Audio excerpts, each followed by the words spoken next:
जब आप ये दोनों चीजें करते थे side by side, so as you mention कि blog used to generate more revenue for you, so but then you still आपने यूट्यूब को कंटिन्यू रखा, तो क्या कोई ऐसा टाइम आया था कि YouTube surpassed the blog revenue?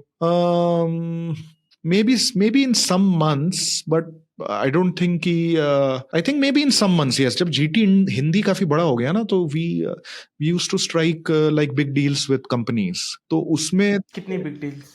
I mean, what's the biggest deal that you cracked जो आपको याद हो? इतना तो यार याद नहीं है, क्योंकि कई सारी कंपनीज के साथ हम लोग करते रहते थे, बट फ्यू लैक्स, लाइक तो था ही, and multiple lakhs sort of deal over spread over a period of few months and all. तो ऐसा तो एकदम स्पेसिफिक नंबर नहीं याद आ रहा, बट हाँ मतलब लाखों की डील तो होती ही थी, है कि नहीं? तो इस तरह से, लेकिन मैं कहूंगा कि नहीं, ब्लॉग का रेवेन्यू हमेशा से ही काफी हद तक बड़ा था। अब ब्लॉग में भी हम लोग स्पॉन्सर्ड कंटेंट जो करते थे से भी अलग से पैसा, तो खाली गूगल एडसेंस के ऊपर डिपेंडेंसी नहीं थी, स्पॉन्सर्ड कंटेंट भी होता था, अफिलिएट होता था, कई सारी चीजें होती थी। तो लेकिन ब्लॉग से अच्छा रेवेन्यू, क्योंकि ब्लॉग पे ना यूएस ट्रैफिक काफी आता था, तो US traffic was very consistent thing, तो उससे हमारा ऑटोमेटिक पैसा बहुत आता था एडसेंस के थ्रू। तो generally it was like nice.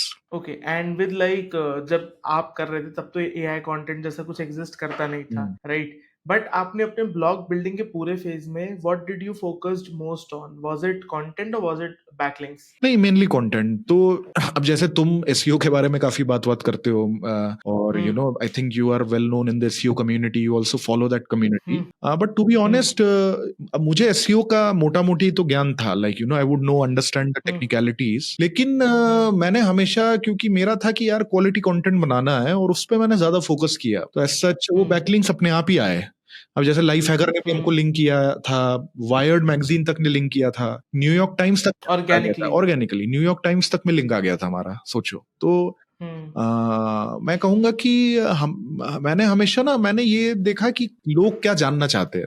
जैसे मान लो अगर आईफोन लॉन्च हुआ, नया आईफोन आया, तो मैक्सिमम लोग न्यूज करते हैं, तो हम लोग ये सोचते थे कि यार ये नया आईफोन आया है, इसमें लोग क्या जानना चाहते हैं, कि कैसे इसको यूज करें, क्या कर सकते हैं। तो हम लोग ना, हमारा टॉपिक सिलेक्शन बहुत तगड़ा होता था। तो अगर देखिए आपका टॉपिक सिलेक्शन अच्छा है, और अगर आप उस पर क्वालिटी कंटेंट बना रहे हो, तो वो ऑटोमेटिकली ना, ऑर्गेनिकली वो गूगल में आना इजी हो जाता है। So then that's what our focus was, and that paid off. तो उससे हम लोगों को काफी फायदा हुआ। हम लोग बहुत ज्यादा कि नहीं ये बैकलिंक चाहिए, इसको ऐसे करना है, वैसे करना है, टेक्निकलिटीज में हम लोग उतना ज्यादा नहीं फोकस करते थे। हम लोग कंटेंट पे बहुत फोकस करते थे कि उसको कैसे क्वालिटी करा जाए। तो हम लोगों ने, जैसे आप ये सोचो कि वेबसाइट के डिजाइन में मैंने 20 लाख रुपए खर्चा कर दिया, जो कि मतलब कोई नहीं करता। तो हाँ, I agree, I still remember back in those days सबसे मॉडर्न, सबसे डिफरेंट यूआई था, वेरिन जैसे we were talking before the podcast, I used to follow 2-3 blogs when I started. Beebom was one, and TechWiser तो तब उतना बड़ा नहीं था, राइट? बट बीबॉम का भी design was simple newspaper theme, like a $50 theme, right? But compared to your website, it was a very modern, fast, clean looking website, and back then ऐसी वेबसाइट्स नहीं होती थी।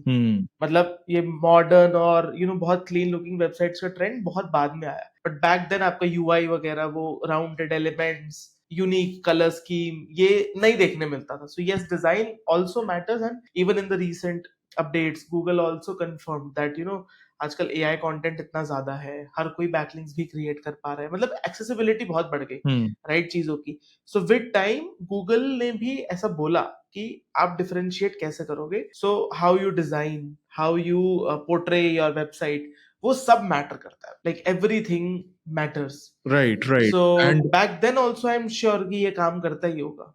एब्सोल्युटली। तो ये मेन थिंग है ना कि मैंने ब्रांडिंग पे और वेबसाइट पे काफी इसलिए फोकस किया, क्योंकि that helped us stand out a lot.